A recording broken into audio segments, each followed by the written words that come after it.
On se retrouve avec la peur bleue de tous les cavaliers de CSO et presque même des chevaux de CSO. Le bidet, il est rempli d'eau.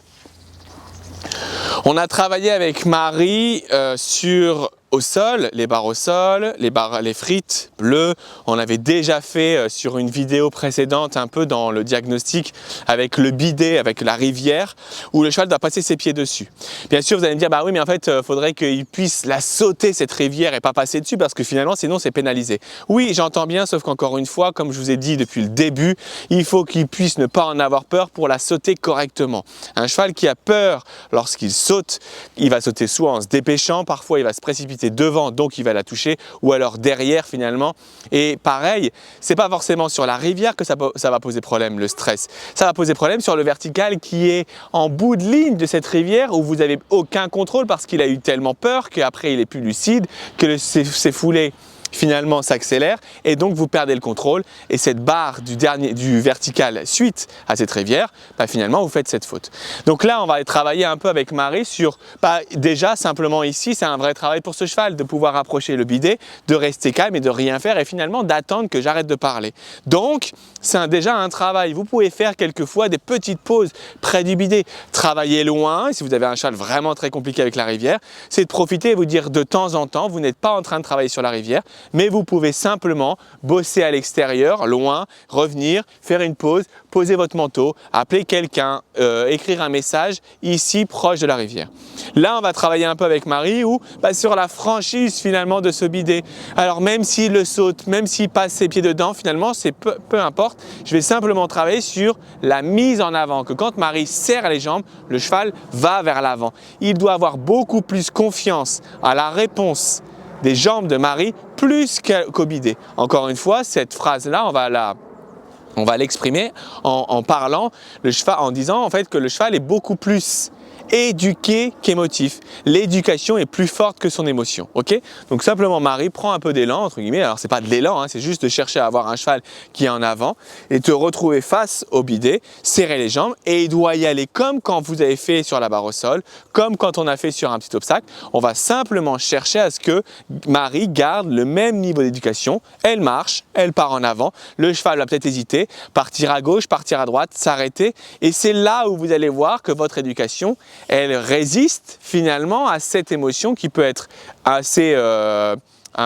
grande chez lui en vous disant quand il va s'arrêter, Marie va serrer les jambes. Vas-y, on y va Marie. Oh non, on y va ou pas?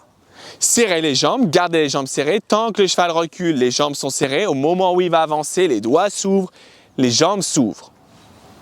Et ça va vraiment être important, c'est sur ce timing de rester sur un timing parfait où dès qu'il fait un pas en avant, Marie, tu vas devoir ouvrir les jambes, ouvrir les doigts. Chaque fois qu'il va s'arrêter, c'est de garder les jambes. Il peut la sauter, ce n'est pas un problème.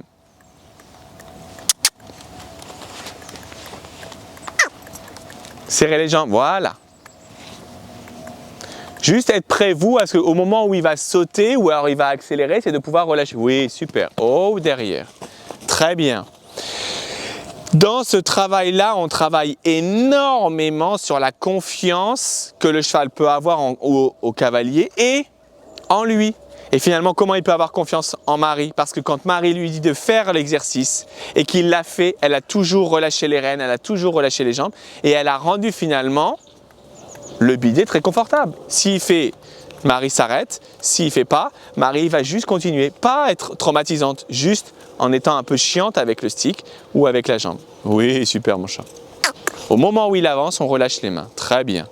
On regarde, serrer les jambes, hop, et on relâche. Voilà. Pense bien en fait de ne pas essayer de l'inciter. Dès qu'il fait un pas en avant, on relâche. Voilà. Et je préfère qu'il prenne le temps de comprendre ce que nous on attend plutôt que de le forcer à faire. Voilà. Je préfère qu'il fasse ça. Tu vois là, c'est beaucoup plus réfléchi. Et on y va. Et je serre les jambes. Hop, super. Bien. Encore. Yes, mon chat. C'est de faire attention de ne pas le bloquer avec ta main. Et je relâche. Voilà. Oui, c'est pas grave.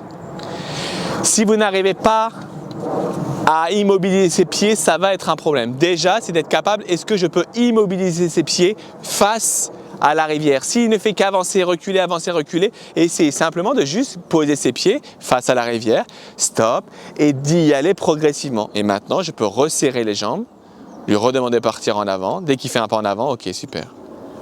Ne cherchez pas à le forcer à y aller. Plutôt, aidez-le à comprendre ce que vous attendez vraiment dans cet exercice. Et on repart en avant. Allez. Progressivement, je peux augmenter l'intensité finalement du désagrément avec le petit stick. Mais le stick, il ne vient pas être vraiment fort, il va juste être une gêne. Tic, tic, tic, tic, tic, tic, tic, tic, tic, tic, tic, tic. Et le stick s'augmente, augmente. Allez, dès qu'il avance, super. Allez, on y va, encore. On remet droit. Là, c'est simplement franchir. Il peut passer vraiment au-dessus. Et là, il a la possibilité finalement de passer au-dessus. Mais comment je vais réussir à mettre plus d'inconfort s'il ne passe pas plutôt que s'il y passait? Allez, là il faut augmenter le stick. Pas forcément faire plus vite. Tac, tac, tac, tac, fort, plus fort, plus fort, plus fort, plus fort. Encore. Et en fait, essayez juste de lui faire comprendre que s'il avance, les jambes s'enlèvent et le stick s'enlève. S'il recule, le stick arrive et les jambes arrivent. Bien à faire attention, c'est les jambes avant le stick. Voilà, encore. Allez. Allez. Là, après Marie, c'est toi qui dois mettre beaucoup plus d'inconfort. Voilà. Allez, on y va. Allez, on y va. Voilà. Voilà. Et au derrière. Je sais que c'est hyper difficile pour ce cheval et que là, finalement, on dit oh, mais c'est trop dur. Oui, je sais bien que c'est dur. Mais finalement, j'ai pas d'autre possibilité.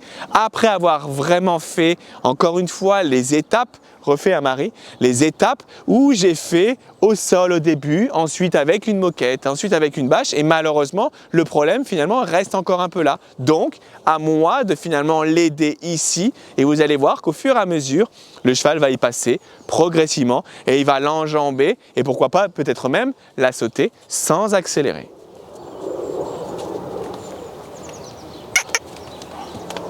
Hop, et on relâche les rênes. Oui, super, très très bien. Approche-toi. Et puis moi, par exemple, là, en étant au sol, sur les premières fois, je peux l'aider avec les petits bouts de carotte en disant, en fait, quand il s'en rapproche, très très cool, super, mais c'est que quand il va la passer,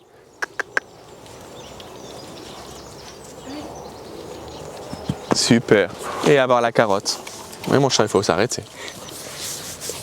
Et je peux refaire Marie demi-tour. Il n'y a pas besoin de prendre d'élan, hein, puisqu'on ne faut pas forcément qu'il la saute. Et juste qu'il la passe. Bien, stop. Et le petit bout de carotte. C'est pas évident.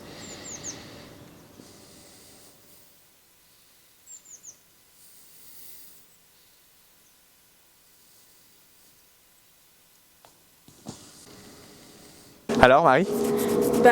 J'ai le sourire. C'est rare quand j'essaie de passer le bidet que j'ai le sourire. Donc là, je n'ai jamais eu aussi relâché. J'avais confiance en lui, j'ai senti qu'il avait confiance en moi.